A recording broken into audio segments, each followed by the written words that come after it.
नमस्ते साथीहरू, takes by भुवनमा स्वागत छ।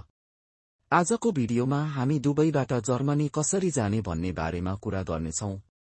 जर्मनी जाने 3 मुख्य तरिकाहरू छन्। 1. विद्यार्थी भिसा। तपाईँ जर्मन भाषा कोर्स वा विश्वविद्यालय कार्यक्रममा अध्ययन गर्न आवेदन दिन सक्नुहुन्छ। यो भिसा प्राप्त गर्न तपाईलाई प्रवेश पत्र, ब्लक गरिएको खाता र भाषा प्रमाणपत्र चाहिन्छ।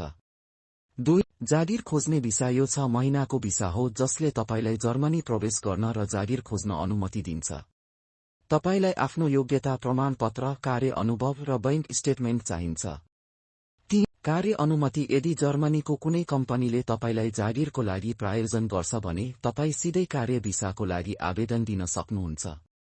तपाईलाई रोजगार सम्झौता र अन्य सहायक कागजातहरू चाहिन्छ। कुनै पनि भिसाको लागि आवश्यक कागजातहरू: वैध राहदानी, अपडेट गरिएको बायोडाटा, शैक्षिक प्रमाणपत्र, कार्य अनुभव पत्र यदि उपलब्ध छ भने, बैंक स्टेटमेन्ट, भिसा आवेदन फारम, पासपोर्ट आकारको फोटो। भिसाको लागि कसरी आवेदन दिने? वफ्स ग्लोबल वेबसाइट वा जर्मन दूतावासको साइटमा जानुहोस् र अपोइन्टमेन्ट बुक गर्नुहोस्। त्यहीबाट प्रक्रिया सुरु हुन्छ।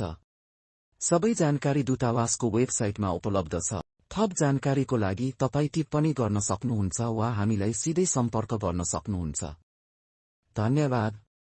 भुवनको सुझावहरूमा अर्को भिडियोमा भेटौँला।